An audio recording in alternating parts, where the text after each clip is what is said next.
Hi there. I'm glad you're here. Welcome to Beyond the Frame. I'm your host, Ryan Vanderhei, and I've learned some of my most valuable life lessons from my favorite TV shows and movies. Sure, these works of art entertain us, offer us an escape, and even tap into our emotions. But there's often one E that's overlooked, Joe. I'm wondering, was that educational? Could it have been? I'm thinking might so. have been. I'm thinking so. If viewed from a different perspective, these stories and their characters can help us to learn and develop as human beings. I'm your co-host, Joe Parente, and it's our mission with this podcast to share these unique perspectives so that you can grow from the show. The topic of today's discussion, the 2001 dramatic crime film Blow, and the desperation that money creates. As always, there will be spoilers ahead, so please proceed with caution and be sure to leave a like, rating, or review wherever it is that you listen, as it really helps the show. And as a disclaimer, right at the top of the episode here, this film Blow that we'll be discussing today is based on the real life of a man named George Young. We do not know the intimate details of his life, his story, his side of things, etc. All comments that we make regarding George and his life during the next 40 minutes will be solely based on the information that we know from the film. Excellent disclaimer. So, if there's nothing else, shall we begin? Onward. The answers that you're looking for are lying just beyond the frame. Well, drug smuggling, a terrible haircut, and a ton of money. All descriptors fitting for the film we're talking about today. Especially the terrible haircut Well, part. I think those were wigs. I hope those were wigs. They were They were horrendous. so bad. God. Bad hair day every day for Johnny Every Depp day on that for movie. poor Johnny Depp Yeah, on no that kidding. film, man. Oof. It's a wild ride, to Yeah. say the least. Yeah, And true. there's a lot of different themes that we could tackle in this film. But the one that stuck out to me the most after I was dissecting it in my brain afterwards, the sheer desperate lengths that people will go to for money. The only thing I kept thinking while watching was that money, the pursuit of it, can really push people to do pretty horrible things. And I want to drop a bomb here to kick things off. Oh, I Mr. love Joe. that. Please. How does that sound? Yeah, Huh? let's mix it up. Bomb Let's- dropping. Let's drop a bomb here right at the top, huh? Okay. I, Ryan Vanderhei, Yeah. Well, confession's coming. believe that money Yeah. is the root of most evil. I can't say all, Okay. because I don't believe that to be true. Okay. No. But I do believe it is the cause of about 95% of all evil in this world. You know, I wonder if it's the cause or just the way that it's articulated. Interesting. You know what I'm saying? Like the evil's already there, but it comes out through that avenue. Okay, so you through think that if money means. wasn't there, people would still find find another a way to... They'd still find another way Okay. because money's about control. It's about Power. power. You Yeah. know. Yeah. See, so even if you didn't have that means of exchange, that currency, if you will, I still think it's just there. But I think it's a really common way that it becomes manifest. What do you think it is about money that has a way of just bringing out the worst in people sometimes? You know, funny, because to me, Yeah. money brings liberty. It gives you options. So it's freeing in a sense. It Yeah. doesn't equate to, and I know this is going to sound, stereotypical or whatever, people know this, but well, people do and they don't, because you don't know if money's going to bring you happiness if you never have money, and you will think that it will. And then once you have And it, then once you have oftentimes, it, you're like, oh, yeah, okay. didn't do what I thought I was No, going to do, huh? no. But if you look at it like it's going to give you the ability to make choices, like this weekend, I could either drive to Santa Barbara or I could go to Paris, Sure. you know? Yeah. Yeah. So those are, both are nice options. Sure. But if you have money, right. you could Exactly. And take a trip to... that's yeah. right. And for me having none, I'm going to go hike. Yeah. I'm going to go to neither. Exactly. Yeah. But I think and then money can buy you, it can get you influence. So Yeah. it opens doors. And I think that's what it is about money, is that people want options. They want to be able to do what they want to do with fewer and fewer impediments. Yeah. And it's tough because I feel like society as a whole operates on a barter system. It's like, you have a good, I have a service. We trade. It's been that way since God, the first civilization. Sure. Sure. So it's like almost as if society can't operate without some sort of system like that in place. You know what I mean? Because like I'm saying this, and the obvious solution there would be, well, let's just get rid of money then. But that doesn't solve our problem, right? Because people are going to find a way to, well, I've got, I'm smart. I know how to do math. Like you need that from me. So what are you going to give me so that you could, it just will never, there's not really it's not a black and white issue. Not for this species. No, exactly. Yeah. So I posed that question without a proper solution. I'm sorry. Don't worry. You didn't solve that? Right? Oh my Me and my but I appreciate your Getting over the disappointment. your sentiment there, your sort of outlook, because that's certainly a different approach than what I had, and that's why that's why I like doing a podcast, because we both sometimes see things differently. Absolutely true. And I want to talk about a couple of poignant scenes from the film here in a second, just that kind of illustrate sort of this theme of how money can push people to do bad things. But I got a follow-up question for you. And this one's a little bit more personal.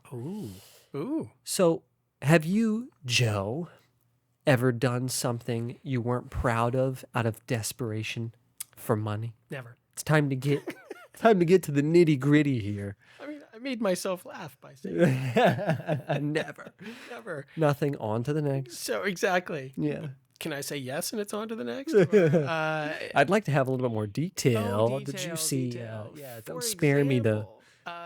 Yes is the answer. I absolutely have. And I'll bring up this example. Like I've had so many different jobs in my life, and I've had different like careers, what have you. I worked in high tech for years. I had a house painting business for many years. Still do that. And there have been stretches of time between gigs and what have you. And I have cleaned toilets, not too many years ago. So a friend of mine had a house that, Airbnb, people would come through and I'd go through and clean it up afterwards. And I was thinking, wow, I clean toilets and I have an MBA. Wow, there's a disconnect somewhere there. Interesting. But I did that because I freaking had to. Yeah, you needed the money. I had just before one of the last jobs I had for 4.5 years, I got that from hanging Christmas lights at the house of these people.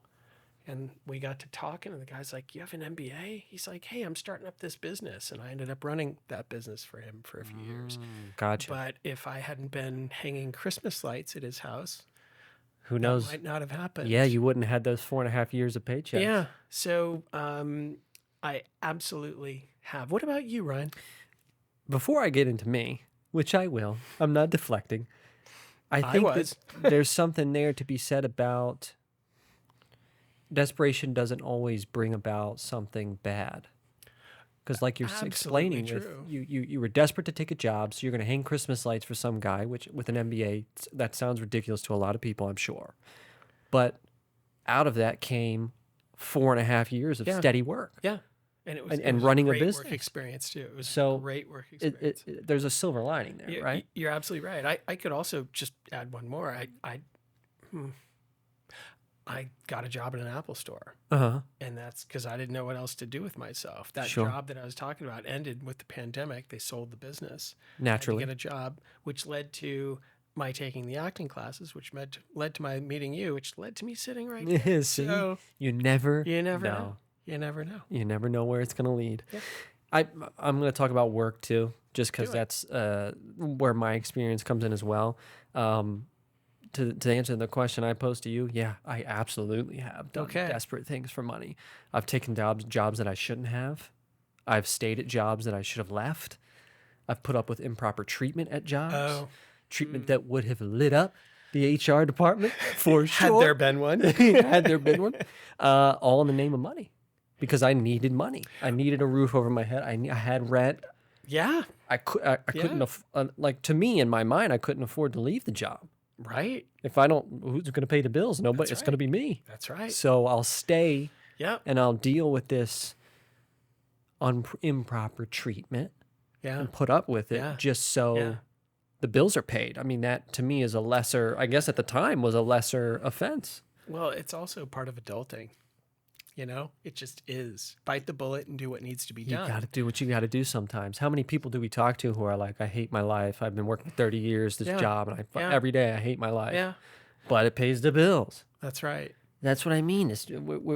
Our society is just like run by this little green paper. Yeah. You know, dollar signs in your bank account. Yeah. That's it. Yeah, that is a big driver. I want to ask you one more follow-up question. Sure. We've got a lot to discuss about the movie, which we haven't gotten to yet. Yes. What was the movie you should, or the job you shouldn't have taken? Boy, there's a few of those. Oh, okay. There's a few of those. I took I took a door-to-door sales job where I was knocking on people. Like I was that guy, the solicitor. Brutal. I took that. I was also a horrid salesman. I can't sell water to somebody in the desert. I feel bad making people spend money.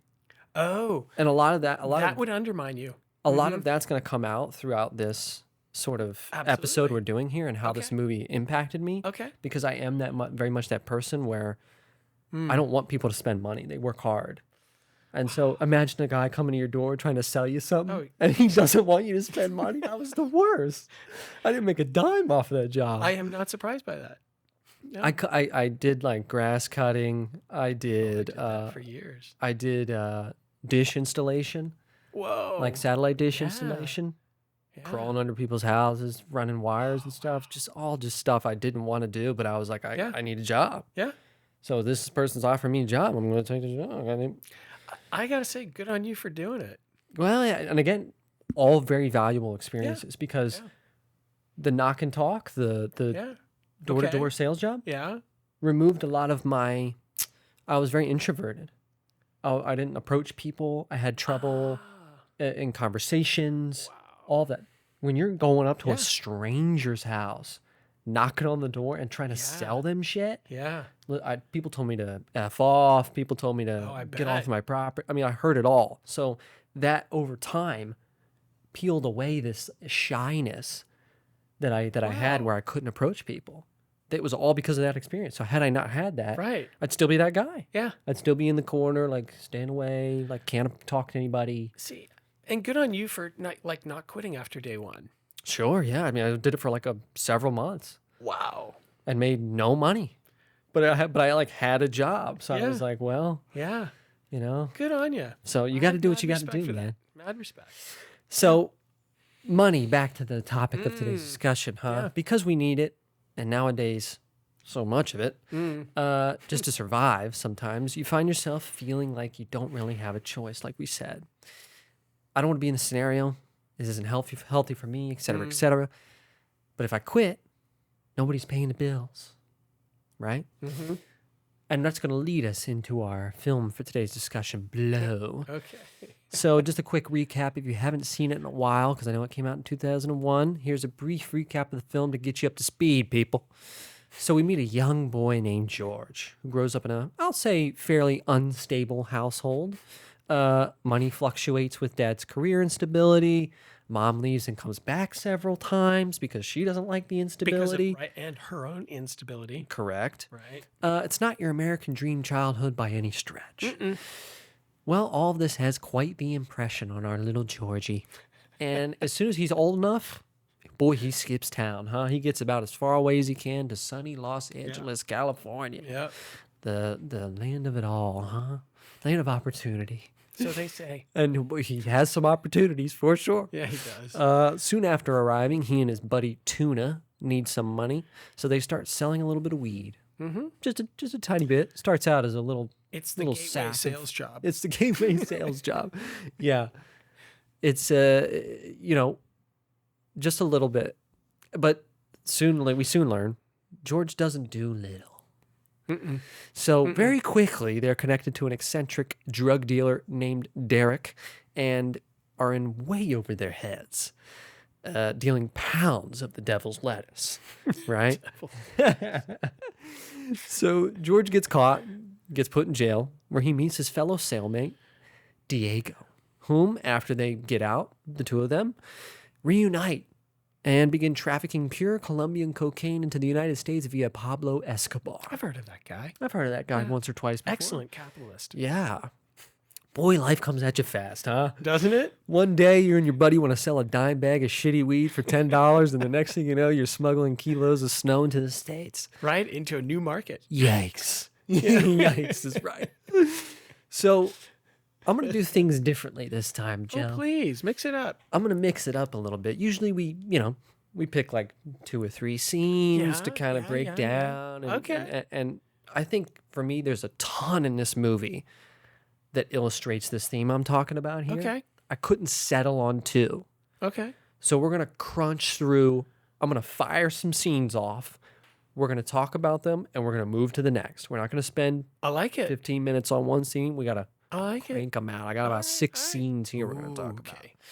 So the first scene I want to jump right into is towards the beginning of the film when young George and his father are at the bank. And I'm going to call this scene the planting of the seed. So at this point, obviously, like we said, things aren't going too well monetarily for George's father. George knows Who, this. by the way, isn't too bothered about it. Right. Just wanted to say that. He's, Yeah. and we'll get into that. Oh, okay. George knows this. He's aware of what's going on. You know, Okay. his mom leaves, they fight, his mom leaves, blah, blah, blah. He's very aware of what's going on. He's a smart, bright kid. Yep. He goes with his father to the bank, hears everything the banker says basically about bankruptcy, and you're going to have to, sell this and sell that. And George is pretty bummed out. But George's dad's pretty optimistic about it. Or he's trying to be, at least. And he asks George if he wants to go for an ice cream. Yeah, sure, that sounds like a responsible thing to do right now, Dad. You just found out you're going to file bankruptcy. Let's go grab a treat. Right. And little George doesn't want any ice cream, does he? Well, he might want it. He might want it, but there's something bigger at play here. Yeah. He says he doesn't want the ice cream. What he wants is to never be poor. Wow. Yeah. Yeah. For a little kid, I don't know what age he was at this point, 10 it looked like maybe. Wow.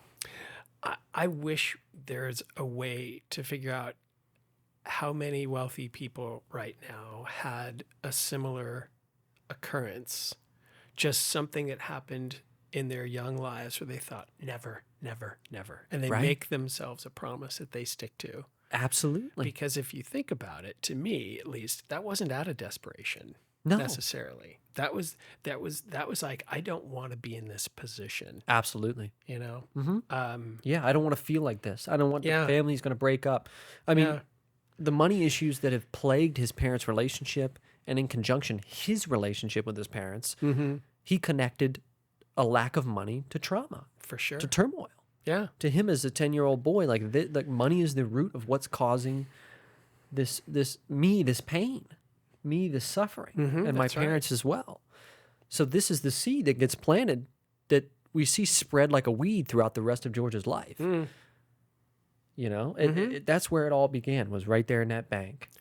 For sure. Well, it was driven home there. That's where it became conscious. Right. Yeah, everything else had led up to that point. Yes. But that was Yeah. like, for me in this film, the scene that I called back to as like, that's where it began. Right. That was Yeah. the inception of Yeah. George sure. becoming the person that For sure. George will be for the rest of his life. Yeah. As we will get into. And let's talk about that. But first, Yeah. Next scene. we got to do a bad guy break. Oh, of course we do. Let's do it. So as always, 4 hints to guess this popular fictional antagonist, Joe. Okay. The year that this film came out, 1983. Like year before you were born. Yeah, something like that. Yeah. The genre, crime drama. Okay. The setting, 1980s Miami. And the actor, Al Pacino. And his little friend. Say hello to my little friend. Yeah, well, God, one of the most iconic quotes ever. He must have had so much fun doing that. I'm sure. So much fun. I'm sure it looked like It a was blast. So much fun to watch. Yeah. Obviously, 3, 2, 1, if you don't know, we're talking about Tony Montana from Scarface. Yeah. Right Tony on. lets the drugs and money get the best of him. And well, if you haven't seen the movie, spoiler alert, it doesn't end well for Tony. Definitely a cautionary tale, wouldn't you say? I would say. But the funny thing is, there's countless iterations of this character type Oh across my God, yes. years of film and Oh TV. my God, yes. So for me, sure. selecting this was tough, but I was like, who's the most iconic? Like Yeah. Tony Montana is probably the Yeah. most Yeah. well known of that sort of character Sure. type. For sure. So Yeah. that's enough about Tony Montana. I like that. Let's get back to Blow, shall we? Yeah, please. More cocaine, please. So the second scene we'll jump into is brief, but it tells us so much about George. Okay. I'm calling this one George's True Colors. So shortly after the weed sales begin with Derek, the very eccentric, The hairdresser. played by Pee Wee Herman. Pee Wee Herman. Yeah, I was like, wow, was I don't think I've fantastic. never seen. Have I Paul seen him? Rubens, we should say. Paul Rubens, yes. Have I seen him in anything else other than Pee Wee Herman? I'm struggling to figure out if I have. I know I have, and he's But- so good. I thought he was He was a really talented. unbelievable in this. I mean, just spot on. I Yeah. couldn't take my eyes off the Yeah. screen when he was Yeah. on it. Yeah, such a talented guy. Such a talented guy. So shortly after this weed sales begin, Derek and the boys, George and the boys sit down and count a haul of $120,000 in cash. Tuna and their college buddy Kevin can't believe it. I mean, they're rich now. This is 120 grand to a couple of kids who moved out to LA. And This is like, and this is like $1976. You know. I don't know what the conversion is, but that Yeah. is a F load of Yeah. money, Yeah, right? yeah. I mean, these guys are buzzing, but in the background, that's weird. George is kind of pacing back and forth here. Mm-hmm. That's strange. He doesn't Yeah. look too happy about the No. 120,000. And we soon find out, he's not too happy about that. Why? Well, 120 grand's not enough. Yeah, exactly. This is just the beginning. This is just the start of it. Yeah. Because he's realizing, like, we are so low on the totem pole. Yeah, what? Yeah, we're just middlemen. Like, this sucks. Yeah, we're not Yeah. making to most people. Yeah, true. To the average person, I don't think I'm going out on a limb by saying $120,000 in cash would change your life. I hear you. So do you think that drive was about evil? No. Agreed. I don't think either. that it's calling back to the scene we discussed. It's Yep. calling back to George saying, Yep. 120,000 is not going to last me long. I Yep. got to split it with you guys. Yep. We got to, whatever. Yep. That's not going to, we have to make more because being poor is not an option. True. I'm curious about the breaking point, if you will, between being ambitious and like evil. You know? Ooh, I like that. Yeah. That's what I'm wondering. Sure. Okay. Sure. And maybe we'll stumble upon that. I hope so. We'll see. We'll see what Okay, happens. Let's see what happens. So on to another scene, Okay. which I'm Oof, calling I love this. Speed round. the Limitless Desperation. Okay. So this one's crazy. Later in the film, George needs a pilot to transport the cocaine across the border. Okay. So he recruits a buddy of his, brings him to Sanchez, the Mexican drug lord that Diego hooked him up with. So here they are, all sitting in the living room. Sanchez comes with and says to the pilot that, well, I'm going to need the names of your children, where they go to school, and photos of them if you want this deal to go through. If not, the deal doesn't go through. Well, our buddy pilot took about 0.5 seconds before he hopped up off that couch and went to go retrieve the photos of his kids. Yep. Yep. Are we not? Are we? Yep. The gravity of the situation here. Here's a Yeah. Mexican drug lord Yep. who, I'm not even sure I'm safe. And then, well, Yeah. if you want this Yeah. few $100,000 that's going to come from this every couple of months or whatever it was, it's fine. The only you don't have to Collateral sign a we're asking document or for. anything, or Right. agree to a term. Yeah. Where's your kids? Yeah. Tell me where they go to school. Give me some photos, so that way if you mess this up, That's right. your kids are dead.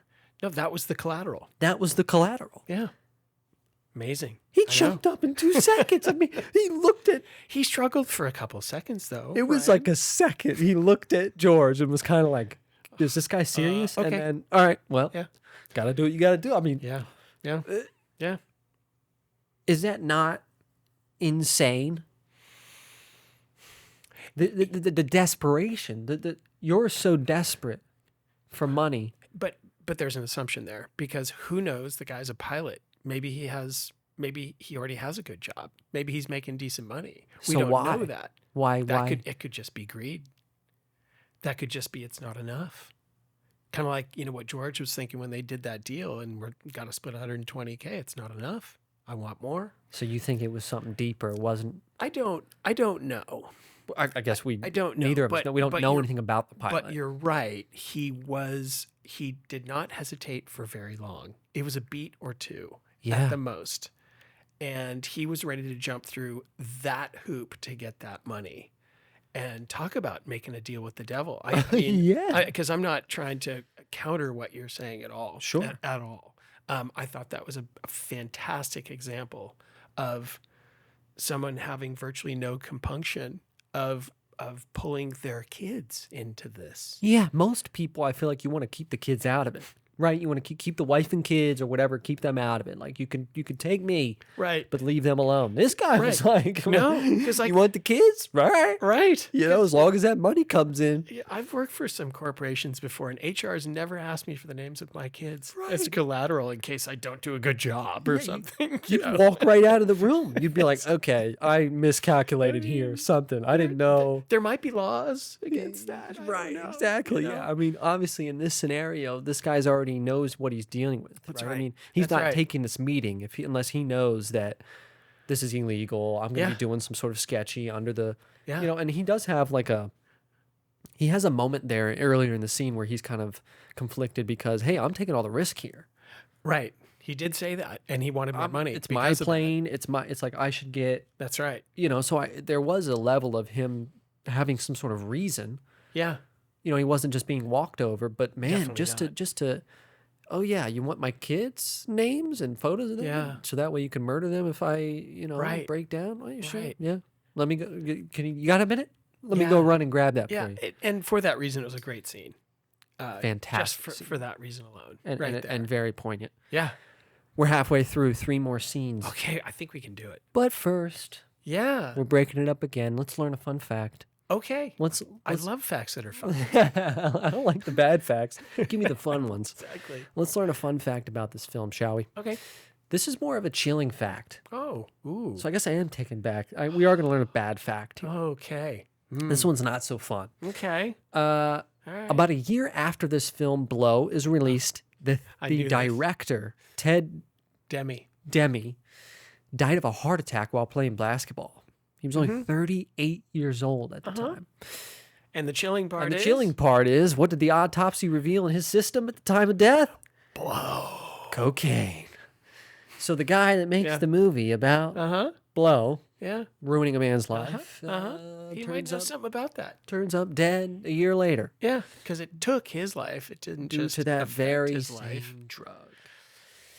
Life Yeah. imitates art imitates life, something like that. Yeah. All respect to Ted and the family and everybody affected, Yeah. but a very chilling sort of turn there. Agreed. I mean, very, very interesting fact. Agreed. So sorry, folks, not a fun one, No. but nonetheless an interesting one. Mm-hmm.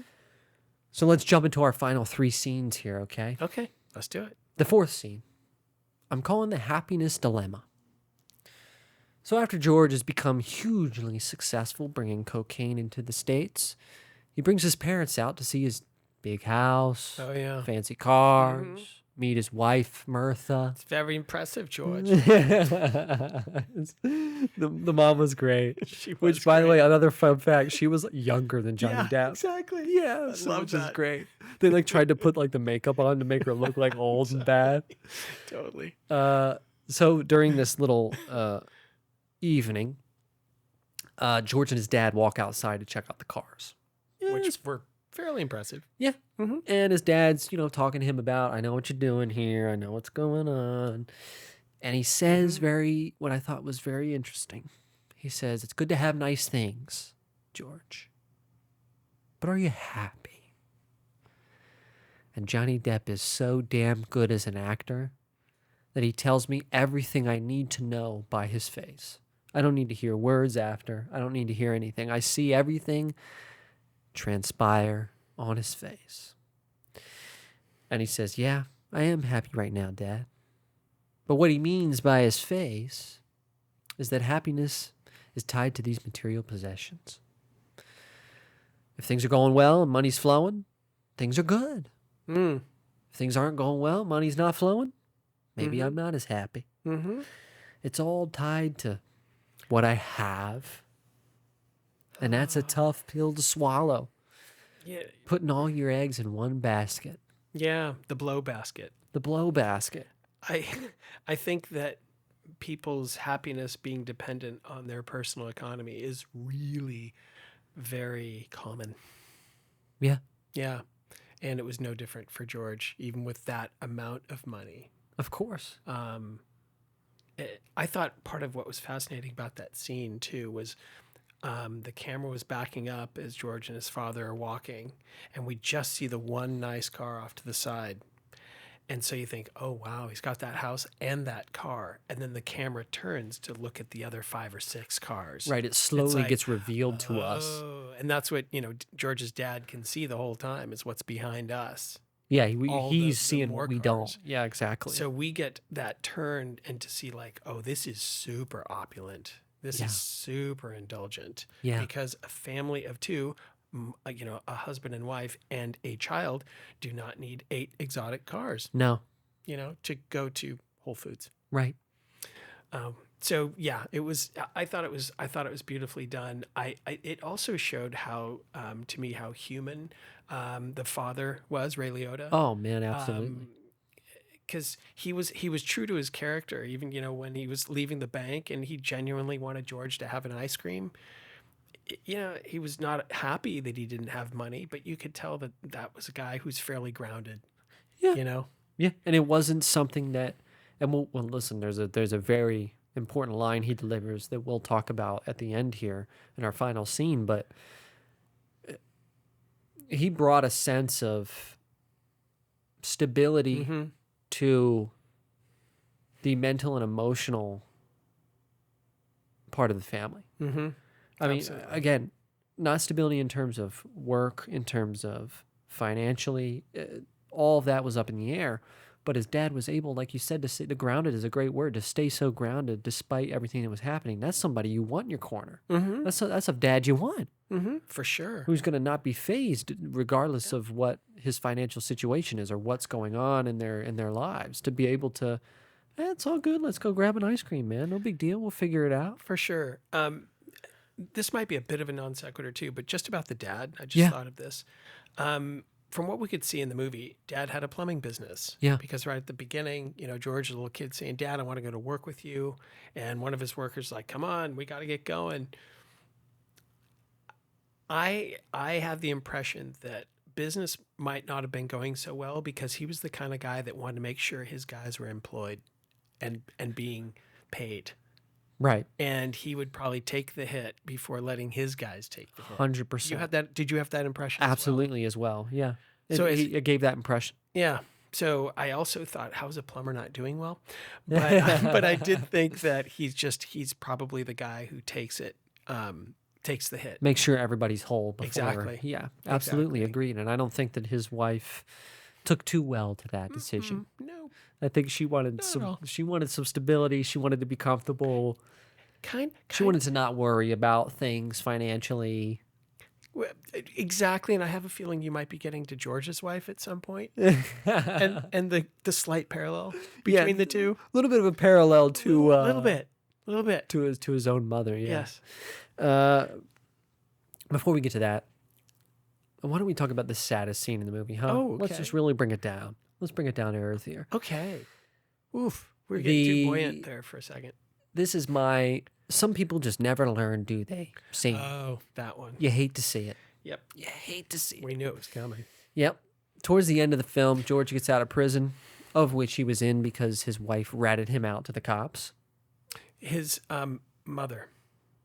No, his wife. Oh, his mother. His mother did does once, also. and then his wife. Yeah, you're right. Sorry. You're correct. Yes, his mother rats him out. She's like, I didn't have a choice. I It got was to do the right both. thing. You're right. And then his wife, who is now his ex-wife at this point, rats him out as well to the cops. So the ladies in his life, man, just really not too fond of his dealings. Not at all. So he goes and he's like walking his daughter home from school every day. And then one of the days he walks up to his ex-wife, played by Penelope Cruz, fantastic. I love Penny. He offers like, hey, I want to spend more time with my daughter. I'd like to have her. And she kind of says, well, you haven't paid me a dime in child support. And so he kind of makes a promise to his ex-wife that, okay, I'll pay you this child support money. I'll make you whole, I'll pay you back, so that I can have my daughter. So what do you think, huh? Does he get a real job? Does he go back to school? He's never had one to begin with, and I don't think he went to school either. So Does he learn a trade like his dad? There's so many options it's here. so long. Yeah, you're not going to do that, right? No, After being in prison multiple times, serving multiple years, being away from your daughter, ruining your life. Yeah, you might as well go back. You might as well call somebody up, assemble a crew, and start running drugs again for cash. Right? Seems like the most reasonable option. Probably the law isn't paying attention to him, right? Yeah, right. He's not on anyone's radar. No. So he's desperate to spend more time with his daughter, but not desperate enough to become a better man for her. Good way to put it. Good way to put it. Ouch, Emma Roberts. Ouch. Right. Yeah, exactly. So you did notice who that was. Yeah. She was great, Yeah, by the way. I mean, it makes sense why she's had a career since Yeah. this, because of her first role on film. She was good. Because she was great as a young girl. She was so believable. I get it. Yeah, not believable as the daughter of Penelope Cruz and Johnny Depp. I'm not sure how we got Emma Roberts from those two, but movie magic. You gotta just let that kind of. But as a daughter, Not not fantastic. their daughter. Anyone's daughter. And to me, Ryan, that to me is desperation. Yeah. What drove him to that in the first place, he didn't want that as a kid, but he didn't have to pay the bills as a kid. So it wasn't desperation yet. Yeah. But at that point, that's where he is truly, truly desperate. And I think I'm in trying to relate to the character. There are certain things that I can pull from. And in that desperation that we talked about in terms of, hey, I took a job that I didn't want or whatever. Yeah. There was also desperation for me in terms of reaching a goal and wanting to accomplish it sooner. I think a lot of times today's society with social media and such, we're so used to instant gratification that I want the result more than I'm willing to work for it. Yeah. So I'll cut corners and I'll just make something quickly to get to the result, to get to the end. And that's desperation because I don't want to go through, I don't want to take my time and it's going to take a year and I got to really, just playing it out and I got to just get me there. So I'll just bang, bang, bang, just shoot through it. And then next thing you know, I've put out a product that's not as good as it could have been if I would have taken my time. This is this situation exactly, right? Instead of him taking his time and going to get a job and it would take so long to pay back that money and everything, right? He's desperate. It actually wasn't a viable option. I got to get out of here. Yeah. I want to go back to California. My daughter wants to go to California. That's right. What can get me there fastest? I know. I really understood. To me, it made sense. I mean, again, we saw it coming. It was not going to be pretty how that was going to end. I've been there. I've done that. I know how Yeah. to get quick cash that can get me and my daughter together and away fast. Unfortunately, he wasn't thinking about what's the smartest option, what's the best option. Because yes, it'll take longer, but I'll at least have the relationship. Because as we're about to find out, he doesn't, if you've seen the movie, spoilers, sorry, whatever, he doesn't end up being able to spend any time with her at all. Nope. So that decision Ever. cost him his relationship with his daughter. Yeah. The very decision that he was trying to make to get That's to her right. sooner. That's right. Desperation, man. Yep. It can push you into making some really bad decisions. So Our final scene, Joe. I'm going to call it the metaphorical bow on this story. Okay. George finds himself facing down yet another prison sentence. And this one for a very, very long time. This is a repeat offender now. So he's going away for quite a bit. So he records a message to be delivered to his elderly father who is going to die while he's in prison. And in this message he says, and I love this, "You once told me that money isn't real. I'm 42 years old and I finally know what you mean. I finally figured it out." It took 42 years of pain, suffering, a severed relationship with every person that he knew and loved, including his daughter, his most prized person, and several prison sentences for him to realize that the one thing that he was chasing all of his time didn't even really exist. He threw it all away for fairy dust. For blow. For blow. For greenbacks. For Benjamins. Yep. This so heartbreaking, man, to see a man realize it too late. Those scenes always break my heart in movies and in TV and in books when you just realized it too late. It doesn't matter now. I mean, it matters philosophically to him as a person that it's good that he finally remembered that or learned that lesson, but it can't be applied. The application doesn't matter anymore. It's too late. You can't reconcile the relationship with your daughter because we know she never came to visit him. And he has that sad scene where he's like imagining it's her out in the yard and he's like, "There's no one there, George." It's like, oh, That was brutal. that was brutal. Mother, wife, it just loses everything. It's too late. You can't. Yeah. There's a point of no return that you reach where people have had enough of you, or you've lost everything and you can't get it back now. Yeah.